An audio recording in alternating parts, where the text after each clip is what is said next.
Bueno, bienvenidos y bienvenidas a esta nueva clase de consulta de los teóricos de lingüística y métodos de análisis lingüístico. Hoy es martes 28 de septiembre y la idea de estos encuentros, como siempre, es que ustedes puedan despejar todas las dudas, consultas, comentarios sobre los temas que venimos trabajando y también adelantar parte de los contenidos, así a manera de guía de lectura, de este nuevo tema que empezamos a trabajar, que es el discurso social.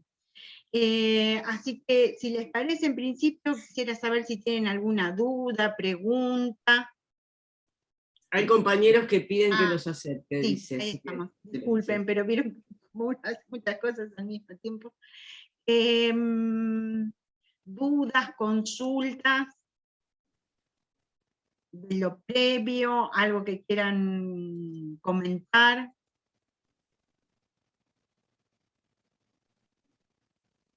Si Nada, pudieron nada. leer. Bien. Yo con la teoría estoy un poco atrasada porque le estoy metiendo a full al práctico. Es como que el práctico lo tengo al día, pero la teoría estoy una clase atrás.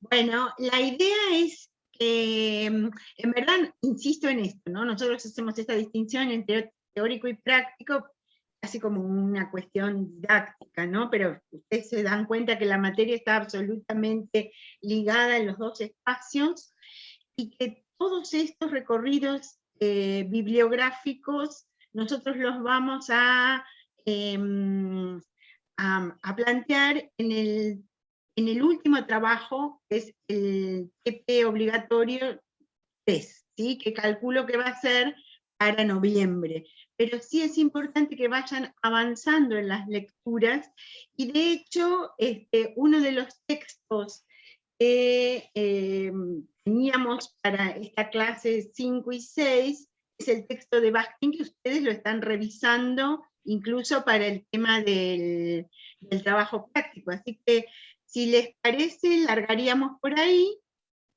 y avanzaríamos. Incluso este casi lo damos por sabido, pero bueno, siempre hay algo nuevo. Bueno, aprovechen para sacarse dudas, además de lo Claro. que Bueno, vieron dice de Paola, Bakhtin. me pasa igual que la compañera, teníamos entrega del primer tramo este jueves, pero llegué a leer el texto de Bourdieu por la mitad. Bien, entonces, Bueno, si nos da con el eso tiempo, no la idea alcanza. sería revisar Bakhtin, Bourdieu y dejar Angenot para la próxima clase. Bien, entonces vamos rápidamente con Bakhtin. ¿Qué es lo que quisieran saber y nunca se animaron a preguntar sobre Bakhtin? A ver si lo podemos contestar. Estoy buscando el apunte. Dale. Tal Piensen vez lo que, primero que podemos pensar es hacer como una introducción. ¿Quién fue claro, este autor?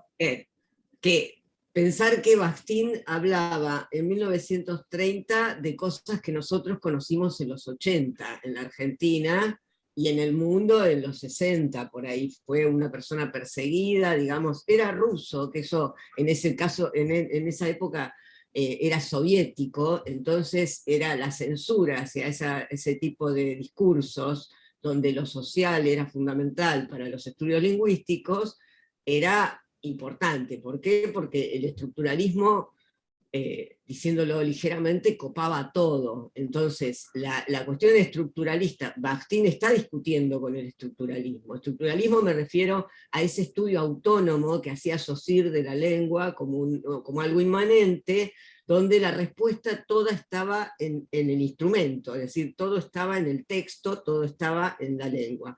Bakhtin va a decir, no hay palabras neutras, todo signo es ideológico, el signo lingüístico, digamos, lo lingüístico opera con signos, por lo tanto los signos lingüísticos son ideológicos, el lenguaje es ideológico, ¿no? Partiendo de esa base, digamos, ahí hay una ruptura que es temprana para los estudios lingüísticos, y que nosotros, ya les digo, yo cursé toda la facultad durante parte de la dictadura y en el cambio a la democracia, y a Bakhtin lo conocí mayor ya.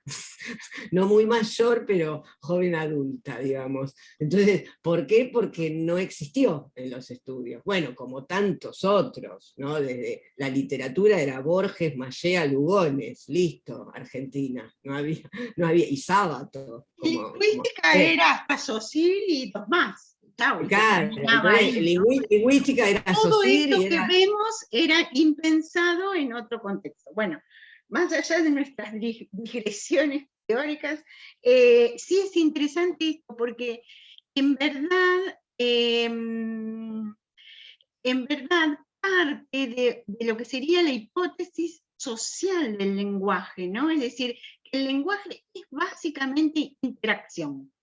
Es decir, siempre hay un otro, ¿sí? Y entonces eso va a ser determinante en este pensamiento y va a ser muy productivo después, va a ser retomado por los estudios del discurso, específicamente por la enunciación, por todo esto que nosotros conocemos como escuela francesa. Entonces, es muy rico toda la producción teórica de este autor, no solamente de Bakhtin, sino de todos los autores estos rusos que recién fueron traducidos y conocidos en Europa, avanzados los años 60, casi en los 70. ¿Sí? Hay alguien en el chat que dice, nos metemos acá en ideología, ¿no? Porque por ahí sería básico y simplista decir todo es ideología. No, no es básico, simplista, es fundamental. Digamos, la idea justamente que parte de Bakhtin es que no hay nada que se pueda leer ingenuamente, inocentemente, de manera neutra. El ejemplo es el hecho de que las palabras aisladas, que eso está en el texto que ustedes leyeron, no existen. Lo puedo usar a partir del diccionario, pero ese diccionario lo hizo alguien. Por lo tanto, tiene un sujeto que elige qué poner primero, ¿no? ¿Se entiende? Desde dónde no es simple decir que todo es ideología. ¿Mm? Lo que sí... Pregunta, respecto a eso, sí, a lo que acaba de decir la profesora Claudia, ¿eso es a lo que se refiere con la dialogicidad? ¿O entendí mal que es esa idea de que Bakhtin dice no hay un discurso del Edén, no hay un discurso original a todo primordial? Ese es el concepto de dialogicidad, es con eso que tuve un toque de problemas para entender bien qué es, que todo dialoga con todo. Que hay, Eso es, detrás de o los entendí mal. discursos hay discursos, Claro. digamos, ese encadenamiento permanente, digamos, desde lo social, obviamente, lo está mirando, nadie es original, ¿no? Siempre hay un encadenamiento permanente de discursos y un diálogo, ese dialogismo, que aunque no sean discursos efectivos, vos hablás desde un lugar de un discurso, ¿se entiende? Mm. Sí, Sí, sí. y además instalás a un otro, por eso el tema este de la interacción, ¿no? Instalás a un otro que a veces está solapado en lo que decís, a veces está muy marcado, pero siempre le estás hablando a un otro, ¿sí? Y a su vez, esto que vos decías, retomás discursos anteriores, ¿sí? Es muy poquito, incluso dice... son muy pocos lo que uno dice a lo largo del día que es absolutamente inédito, propio, es mínimo. Siempre estoy retomando esas otras voces sociales. Por eso es muy, muy importante revisar estas cuestiones, ¿no? Es decir, esto que es ese carácter dialógico que va a ser el antecedente de lo que después conocemos como polifonía, ¿no? ¿Por qué? Porque en verdad en todo discurso hay una amalgama de estas voces. Voces, que dice el autor, son siempre voces sociales, que yo puedo rastrear de alguna manera quién lo está diciendo, en qué momento, en qué circunstancia, para quién, con qué intencionalidad, todo eso que nosotros vamos a tratar de develar en nuestros análisis. Por eso es interesante este autor, y además porque avanza en un concepto que es clave para entender lo discursivo, como es el concepto de género discursivo, ¿sí? A ver, ¿qué es eso del género discursivo? ¿Cómo lo define? A ver si alguno lo tiene, lo tiene más o menos claro. Creo que sí, che, porque no tiene que pegar el trabajo. A ver, o por lo menos encontrarlo en el texto. Más o menos, en mis palabras, género discursivo es el enunciado que responde a, ¿cómo es? O normas o reglas o que tiene repeticiones que se pueden marcar dentro de una esfera. Es decir, tenemos un género discursivo periodístico que cumple ciertas normas que tienen todos los textos o enunciados periodísticos. A veces no siempre son las mismas, pero tiene como una base, como decía, siempre hay 10 normas de las cuales vas a encontrar 5. Dicho así con mis palabras, creo. Bien, a ver si alguien más quiere aportar o retomar esto que está planteando Jerónimo. Yo creo que es una forma de también organización, ¿no? Para ver por qué hablamos de esa manera en ciertos ambientes, para que no sea todo tan amplio. El género es un lugar en común que tienen esos enunciados para saber en esa dialogicidad que tenemos cómo vamos a responder, cómo vamos a interactuar, ¿puede ser? A ver, los Yo escucho lo y después... plantearía... Espera, bueno, vamos está bien. a simplificar el asunto. ¿Alguien más que quiera aportar desde lo que estuvo leyendo, desde lo que estuvo pensando a propósito de esta noción de género?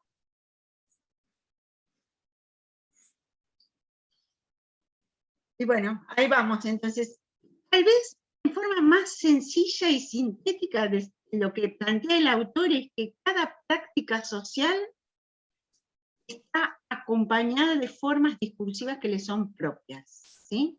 Por lo tanto, ¿qué es una práctica social? Él dice cada esfera de la vida social, ¿no? Bueno, cada práctica social, cada esfera de la vida social está acompañada de formas lingüísticas que le son propias, ¿sí? A ver, ¿cuáles son esas? Podrían ser esas esferas de la vida social y cuáles serían esas formas lingüísticas como géneros. A ver, pensemos. Por ejemplo, en lo que son los géneros primarios, que son los más sencillos, el saludo, cualquier protocolo social, digamos, esperable. Bien, un saludo.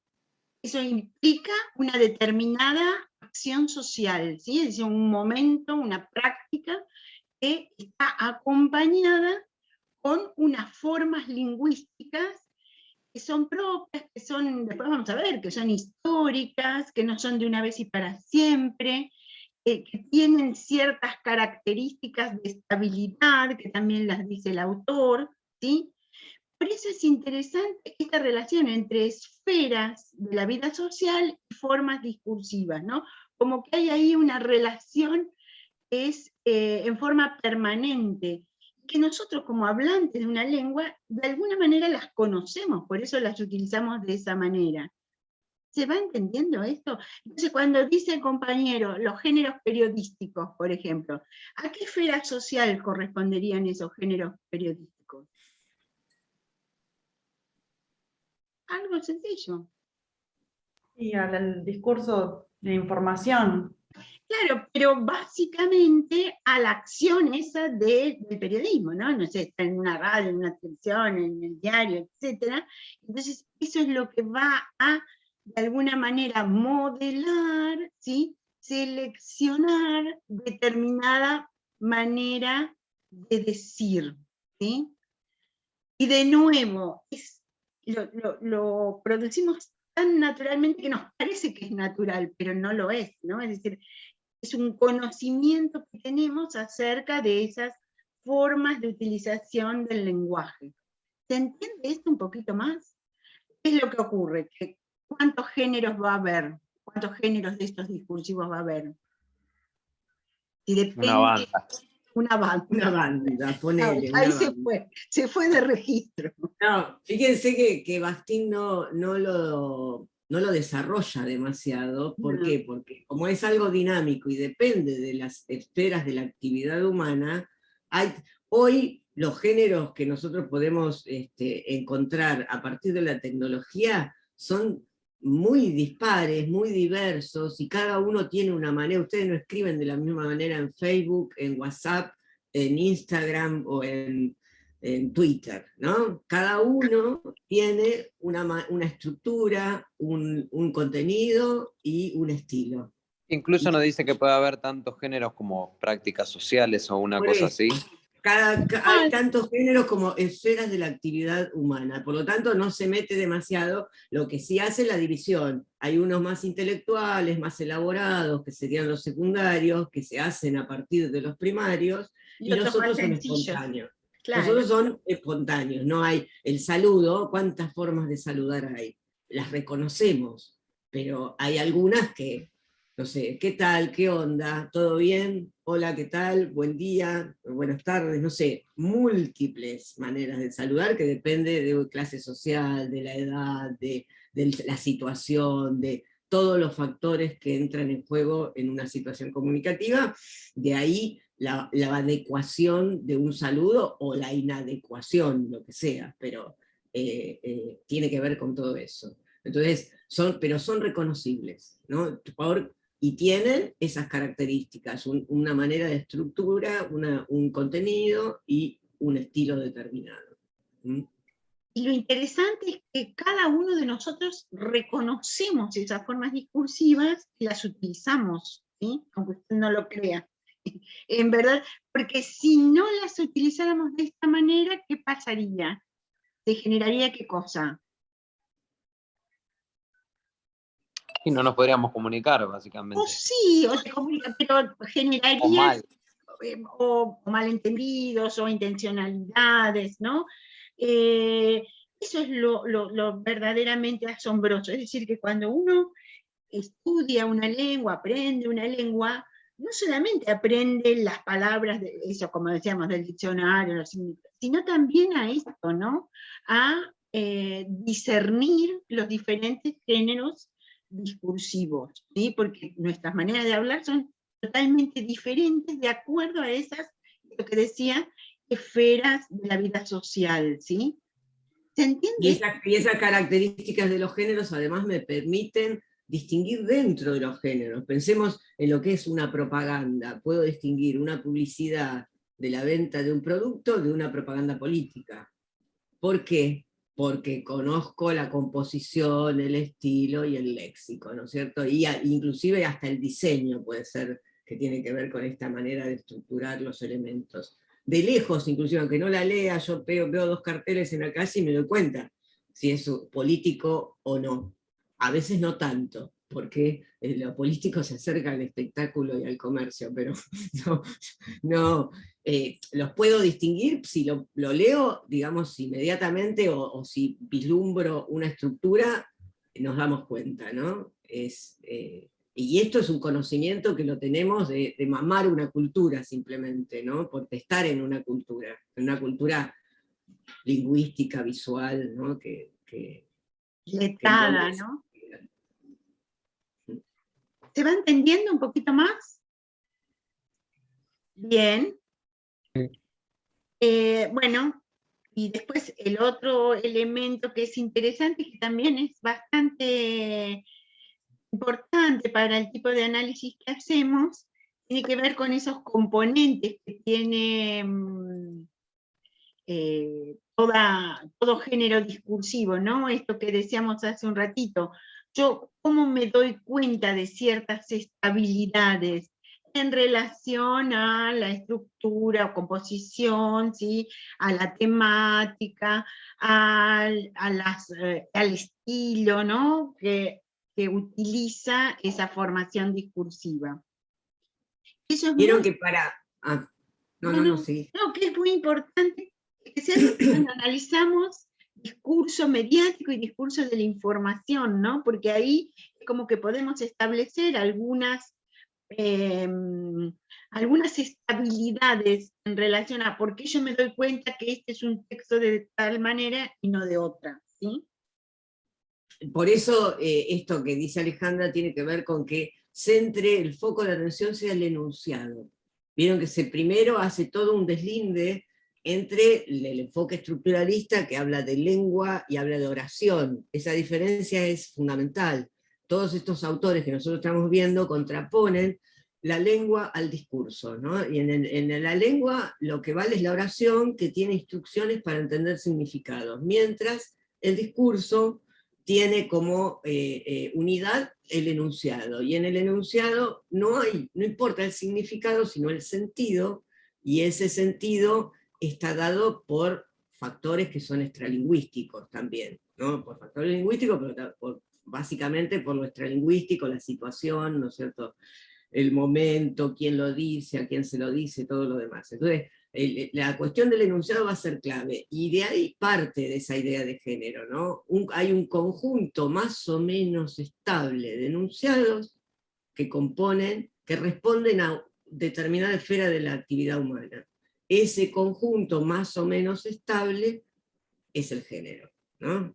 Con esas características. Entonces, mirar esos enunciados, qué elementos tiene el género desde lo enunciativo, ¿no es cierto?, desde ese conjunto estable de enunciados. ¿Cómo reconozco yo en el discurso de la información que es una nota de opinión o que no es una nota de opinión? Más allá de que en todas hay opinión, ¿no? En que todas hay argumento, pero ¿cómo reconozco? Bueno, tiene características, y esas características algunas son más explícitas y otras no tanto.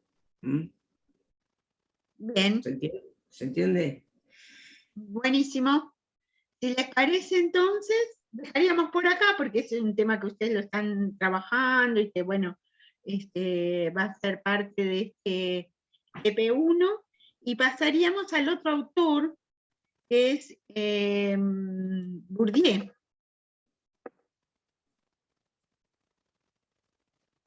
¿Con placa o sin placa, Fino? Como quieras, como Vamos. quieras. Vamos sin placa. Vamos sin placa. Dale. Sin el cotillón. No hay Sin el- cotillón. Bueno, ¿qué tal Bourdieu? Los que empezaron a leerlo, por lo menos. ¿Complicado? Hay un esquema básico para tomar que por ahí quien entiende más de lo que es la economía y del mercado económico resulta más elocuente lo que hace Bourdieu, más fácil, ¿no?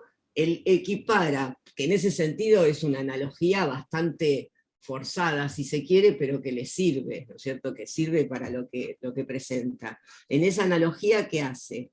Toma el mercado económico, los elementos del mercado, los elementos básicos del mercado económico, y los equipara a lo lingüístico. Entonces, en todo mercado económico, ¿qué hay?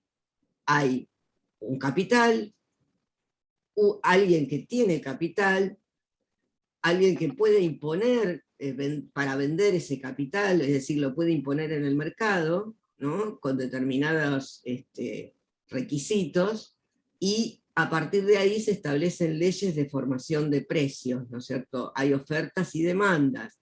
Entonces, no hay posibilidad de igualdad. Siempre hay alguien que tiene más capital en el mercado económico, ¿no? No existe el comunismo en el mercado económico, dice Bourdieu. Todo eso lo podemos trasladar a lo lingüístico. Entonces, ¿cuándo hay mercado? Si en un mercado económico hay mercado cuando hay una transacción, ¿no es cierto?, que alguien vende y otro compra, en un mercado lingüístico tenemos una transacción cuando hay una situación comunicativa de dos o más personas en relación de intercambio. Nunca hay comunismo.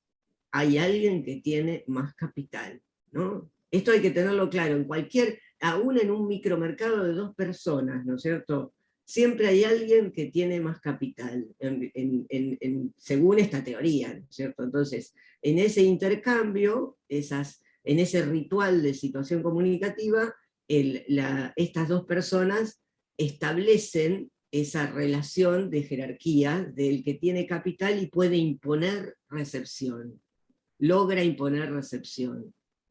Pensémoslo en lo macro también. Pensémoslo, hay monopolios, pensémoslo en la información que tenemos en este momento en el país, por ejemplo. Hay una cuestión de una dinámica que no es totalmente, no es algo mecánico, ¿no es cierto? No depende de clases sociales, eso también es interesante porque después lo va a plantear Genot, no depende exclusivamente de de la clase social dominante, pero la clase social dominante tiene acceso a la formación de precios. Pensémoslo en lo económico. ¿Quién pone el precio más barato de la yerba? ¿Carrefour o el súper que tengo en la esquina de mi casa, que no es Carrefour? ¿Por qué? ¿Por qué determina que lo más barato es esto y listo? Depende, profe. En el súper de casa está barato a veces. A veces está Que no se Pero vende seguro, nada. andá a Carrefour y encontrás una yerba más barata. No se vende nada. Y por una cuestión de que compra por mayor y Bueno, y ahí la está, posibilidad. porque es una multinacional, porque tiene mucho capital, porque puede imponer las leyes de la formación de precios. Y eso sucede, piénsenlo en el discurso de la información, en los medios. ¿Quién impone la agenda? ¿Quién impone qué es lo que hay que decir? ¿Por qué puede imponerlo? ¿Porque es Los grupos mejor lo que grandes. dicen? Y ahí está el tema de Bourdieu, la cuestión del poder en la herramienta lingüística, ¿no es cierto? A veces no importa qué se dice, ni siquiera si eso que se dice está bien dicho, sino en qué lugar del mercado está.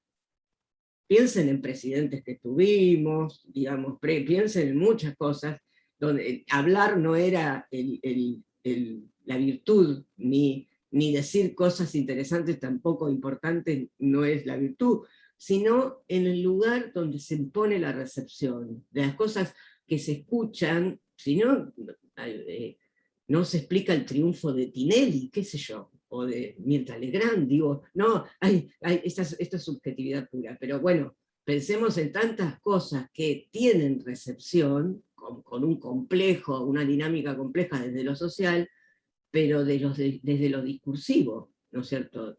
¿Qué es por qué estamos escuchando esto? ¿No? ¿Por qué esto tiene tanta difusión? ¿Por qué esto? Porque logra imponer la recepción a partir de lugares de poder con mecanismos determinados, con imposiciones que van más allá de lo lingüístico exclusivamente, ¿no? que tiene que ver con otros factores, con lugares que siempre están vinculados al económico desde esta postura de Bourdieu, ¿no? Obviamente que el poder siempre tiene relación con algo que va más allá del poder lingüístico, digo, de lo lingüístico. ¿Mm? Sí, claro, y ahí aparece ese concepto que va a ser clave para entender después en el caso de Angenot, de aceptabilidad, ¿no? Es decir, que tiene que ver con estas cuestiones, un discurso que sea aceptable, ¿sí? Y cómo se logra esa aceptabilidad, precisamente a partir de esos capitales que se ponen en juego. Eso es interesante y de hecho después lo retoma Bourdieu, lo retoma Angenot, y que también nos va a permitir, si bien estas cuestiones fueron dichas hace el tiempo, repensar la discursividad en la actualidad, ¿no? Es decir, ¿por qué logran cierta aceptabilidad en determinado tipo de discurso, ¿no? Estos que, bueno, ahora se llaman de odio, de terror, etcétera, etcétera. ¿Qué significa que tenga cierta aceptabilidad? Que tenga un público que precisamente lo consume, le da precio, lo valora. ¿Se entiende esto? Si uno analiza determinadas expresiones, dice, pero bueno, pero ¿cómo se puede, cómo puede haber personas que adhieran a ese tipo de situaciones discursivas, de discursos, etcétera? Bueno, precisamente operan estas reglas que, bueno, en principio es un análisis que lo plantea desde lo económico, pero que en verdad lo podemos pensar a propósito de toda la discursividad, ¿sí? Y algo clave, que no nombramos todavía, pero él hace una ecuación. Alguien que lo leyó, ¿se acuerda de la ecuación? Él dice, mercado lingüístico, más qué, una palabrita de Bourdieu. Hábitus, ¿no? Hábitus, más hábitus es discurso. El hábitus también es clave, que después en Angenot va a aparecer de otra manera, ¿no? Esta idea de esas estructuras que globales, así que inclusive se dan no de manera consciente necesariamente, que hace que reproduzcamos ¿cómo decirlo? Reproduzcamos lo, a ver, aquellas cuestiones que inclusive en contra de nuestras propias ideas, De nuestras estamos propias reproduciendo lo hegemónico, ¿no? Reproduciendo algo que está incorporado, que está instalado como algo natural. Yo siempre, para explicar el hábitus, alguien me lo debe haber escuchado, cuento un relato de cuando mi hijo era chiquito y miraba televisión, ya se los conté. Los docentes, dice Barthes que los docentes, los viejos y los niños nos No lo repetimos. Así que yo estoy en dos, en mayor y en docente. Bueno, cuando mi hijo era chiquito estábamos mirando televisión y en un momento, él, no sé, se va al baño y cuando vuelve me pregunta, ¿quién hizo tal cosa? Y el personaje que lo había hecho era negro. Mamá, ¿qué le dijo? El negro. Y el niño que me dijo, el de pullover rojo. Y yo hice glup, porque en realidad, ¿por qué distingo a la persona por el color del rostro? ¿No? Cuando el niño inocentemente vio otra manera de discriminar que era el color del pullover. Y ahí me di cuenta de que actuaba el hábitus, o me di cuenta después cuando lo estudié a Bourdieu, bien, ¿no? Entonces esta idea de cómo hay cosas instaladas que nos parecen naturales y no lo son, ¿no? Como en nuestra manera de relacionarnos desde lo lingüístico con el otro, tenemos incorporadas cuestiones que nos parecen que son así, no pueden ser de otra manera. Tuve un día negro. Claro, por ejemplo. A ver, dice Martín Silva, la idea que siempre referimos a discursos, la idea que siempre referimos a discursos ya dichos de Bakhtin, ¿se puede vincular con el hábitus de Bourdieu? Y sí, también, porque esta manera de discriminar a las personas por el color habla de un discurso discriminatorio, de no ver seres humanos, sino de ver personas que se diferencian, y que se diferencian desde lo negativo, ¿no es cierto?, siempre, como si fueran distintas, y no como personas. Que eso los medios más reaccionarios lo hacen continuamente, cuando sucede algo trágico, nefasto, o un robo, si tiene una identificación de origen latinoamericano que no les gusta, ponen el ladrón, un hombre peruano, por ejemplo, porque era un ladrón, punto, ¿no? ¿Cuándo se dice que es peruano, boliviano, venezolano, colombiano o argentino, digamos, ¿no? También. O decir homosexual o no, o lesbiana, ¿no? Cuando no tiene nada que ver. Digo, que este tipo de mecanismos los utilizan los medios y generan esa diferencia permanente, digamos, se instala esa cuestión de tener que nombrar ese tipo de cosas cuando no es necesario, ¿sí? Bien, ¿avanzamos un poquito entonces sobre esto? Bien, a ver.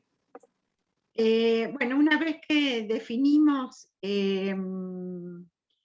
esta relación, ¿no? Hábitus más mercado lingüístico igual a una expresión lingüística o a un discurso, que sería la fórmula que plantea Bourdieu, trata de pensar en esta cuestión de capital. Bueno, ¿qué es el capital? Podríamos hablar un poquito más acerca de eso, ¿no? ¿Qué es esto del capital lingüístico? Existen, como decía Claudia, determinados monopolios. ¿Cómo lo entiendo eso del monopolio en relación al capital?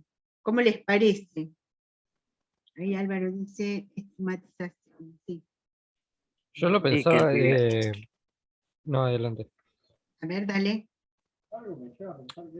Bueno, yo lo pensaba como lo que fue, esto lo vi en Historia de la Lengua, de que cuando se hace como esa emancipación de lo que era el feudalismo, la burguesía genera lo que sería como un monopolio lingüístico de, por ejemplo, cuál es el francés correcto en detrimento de todos los franceses, de todas las lenguas francesas regionales, y de cómo se consolida, digamos, un tipo correcto de hablar el idioma, y lo cual eso, conforme pasa el tiempo, no es inmediato, pero con cada década va destruyendo todas las otras, o destruyendo o dejándolas simplemente en el recuerdo otras lenguas regionales o originarias, que es como lo que pasa en los procesos de colonización o la centralización de los poderes.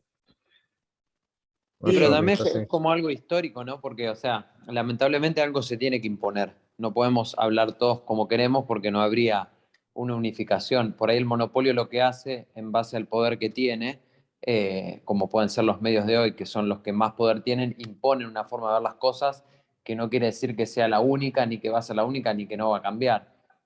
Pero siempre algo se tiene que imponer porque si no sería una puja constante, si bien la hay, pero, o sea, una forma de vivir en sociedad también es unificar y tener ciertas reglas que las bien. ponen los que más poder tienen o los que tienen las herramientas, como por ejemplo, qué sé yo, hoy los grandes multinacionales, los medios que tienen varios canales, imponen una forma de pensar, de decir y de hablar por la capacidad que tienen de hacerlo, pero no quiere decir que no haya medios más chicos que reproduzcan otras cosas y que estén empujando constantemente. Bueno, de eso vamos a tomar, digamos, ya lo vamos a desarrollar más con la cuestión de hegemonía y con lo de Allenot. Pero los dos tienen razón. Por un lado, es necesario una lengua oficial, por ejemplo. Esa lengua oficial, por la historia de vino, que nosotros tengamos la española, por la conquista, bueno, todo lo demás, cómo evaluamos lo que pasó es otra cuestión, ¿no? Pero tenemos una lengua oficial. Ahora, esa lengua oficial es la lengua legítima para las cuestiones de Estado, para los discursos oficiales, para la escuela, ¿no? Porque la escuela tiene que tener también, responder a esto que, como dijo Pablo, unifica, ¿no es cierto? Unifica, homogeniza.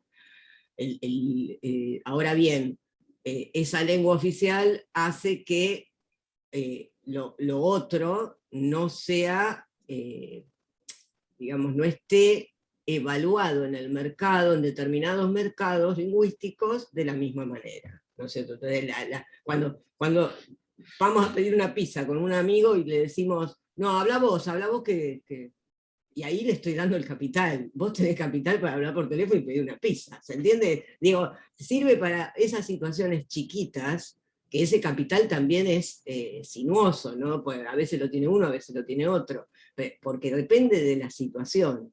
Desde lo macro ya se pone más interesante, ¿no es cierto? Cuando se impone una manera de decir, cuando digamos, se hace de manera esta situación de mercados de los funcionarios o de los presidentes, que yo, Obama hablando en español para su público. ¿Qué está haciendo ahí? ¿Qué genera? No es una situación que tenga que ver, que sea lo mismo si Evo habla en Aymara para su público. ¿Se dan cuenta? No puedo evaluarlo de la misma manera. Mientras que una se equipara a esa acción que hace, ese ejemplo que pone Bourdieu de demagogia, ¿no es cierto? Me bajo del pedestal del inglés y hablo en español. Y en el caso del ejemplo que pone él, me bajo del francés parisino y hablo en el dialecto de la provincia, que en ese intendente que da un discurso. No es lo mismo lo de Evo no se baja a ningún lado, digamos, ¿se entiende? Tengo que analizarlo de otra manera. Entonces, hay cuestiones que dependen exclusivamente de ese mercado para pensar cuál es la jerarquía, qué está pasando ahí, quién tiene capital, por qué puedo decir que Obama se baja del inglés, ¿no? Se baja del pedestal del inglés para ponerse a la altura de quienes son votantes posibles, ¿no? Entonces, todas estas cuestiones tienen que ver con cómo ese capital legitima un enunciador, que acá aparece también la idea de enunciador legítimo, ¿no? Que también la va a tomar Allenot. Hay un enunciador legítimo que es aquel que logra imponer recepción. y logra imponer recepción en un mercado. Lo que hay que tener claro es de qué mercado se trata. Piensen ustedes, cuando analicen el discurso de la información, primero hay un macromercado, el discurso periodístico, ¿no es cierto? Entonces, dentro de ese discurso, yo tengo micromercados, no es lo mismo el discurso de la prensa gráfica que el televisivo. Dentro de la prensa gráfica, a su vez, tengo Clarín, La Nación, Página 12, y el capital de Página 12 no lo aceptan los receptores de La Nación. Entonces, no es el mismo capital. ¿Por qué? Y ahí aparece toda la cuestión lingüística, y aparece todo esto que plantea Bakhtin de los géneros también, ¿no? Hay un estilo determinado, hay un contenido determinado, hay un léxico determinado, cómo se generan micromercados también, y el capital que tiene Página 12 va a responder a intereses que tengan que ver con sus receptores, ¿no es cierto? Va a haber, y los receptores le van a poner precio a lo que diga y cómo lo diga, ¿no? Y de la misma manera en La Nación, no sé, no vamos a encontrar la palabra pibes en un titular, sí la voy a encontrar en Página 12, la puedo llegar a encontrar. ¿Se entiende esto? Para hablar exclusivamente de lo lingüístico, cómo en ese mercado operan también cuestiones que son, después lo vamos a ver con Jadot, esto de una negociación permanente, ¿no? Entre en ese intercambio, ¿no? Entre quien emite y quien hace la recepción, ¿sí? Bien, ahí Paola aporta, y a eso sumarle la participación del Estado, porque un monopolio es concedido por un Estado que le da de alguna manera derecho a ser un monopolio. Bueno, y también, es decir, acá lo que tratamos de pensar es, bueno, ¿quién tiene esa fuerza de capital para imponer determinadas maneras o formas de hablar, de decir, etcétera? Lo que no tiene desperdicio es Feynman cuando se pelea o con la chica esta de, ¿cómo es que se llama? La de Nacional Buenos Aires. Nada, y ahí aparece esta cuestión del capital.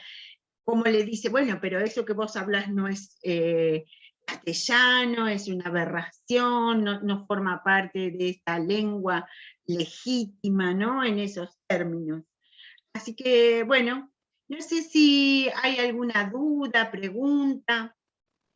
Me parece que como para empezar a pensar esto que es la discursividad social, estos dos autores son claves.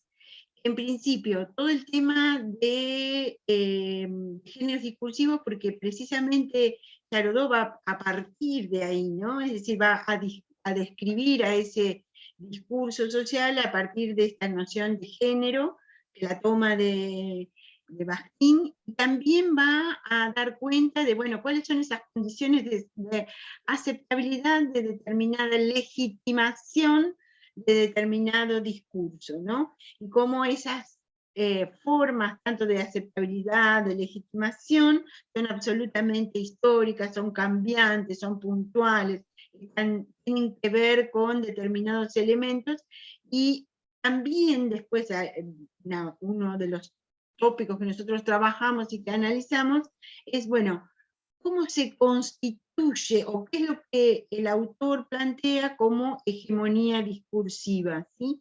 Dentro del concepto clásico de hegemonía, especialmente tomada de Gramsci, que lo plantea a nivel de lo cultural, como el autor Angenot lo retoma y lo revisita, lo resignifica en función de lo que sería la hegemonía discursiva, y ahí va a identificar una serie de componentes que son los que vamos a tratar de pensar en nuestro próximo encuentro, ¿no? Si les parece. Traten de leerlo porque es más complejo, siempre les cuesta trabajo al Jadot, digo, es complejo. Ahí está bueno hay para charlarlo. un videíto que armó Claudia que está muy claro, ¿sí? Así que se los recomiendo porque está muy explicado, y así después en la próxima, que va a ser, dijimos, la semana que viene nos toca en jueves, así que va a ser jueves al jueves, que ya decimos cuándo, que es jueves. Uf, 7 de octubre. 7 de octubre, ya llegamos a octubre. 7 de octubre, 11:30 de la mañana, si les parece. No sé si quedó alguna duda, si les parece algún comentario que quieran hacer, si van entendiendo los temas. Y dentro de todo, nada, se entienden los temas, le voy a tener que dar una segunda leída, pero sí. Bien, Encontré comentario al B, muy bueno el video de la profesora Claudia Fino cuando explica que me ayudó a entender la diferencia entre oración y enunciado, que no la podía sacar, y con el ejemplo de la camisa. O Qué sea, bueno. qué sí, no, bueno, qué necesito bueno. de ejemplos boludos, pero después quedan los conceptos. Ese No, no los O sea, ejemplos nunca sea, son boludos. no, no, disculpa. digo que más allá de la teórica profesora, ¿cómo va a necesito decir que me se explique como, bueno, pero con peras y manzanas esto significa tal cosa. Tengo tantas peras, tantas manzanas. Que es lo que Claudia hace enunciando la diferencia entre oración y enunciado. No en desmérito de la profesora, sino Por supuesto. de mi propio intelecto. No, No, era un muy chiste. bien. Y para eso sirven esos videos, que me parece que además tienen un montón de vistas, ¿no? Pero me parece que los ven nuestros alumnos y otros, porque Y yo ya no soy la misma. no, ya no sos la misma. Ya con esta pandemia somos Era joven cuando se nos todos. dice. Bueno, Era- si les parece entonces, nos vemos en la próxima semana. Bueno, un gusto como siempre y muchas gracias por la escucha atenta. Nos vemos. Hasta el jueves. Chao.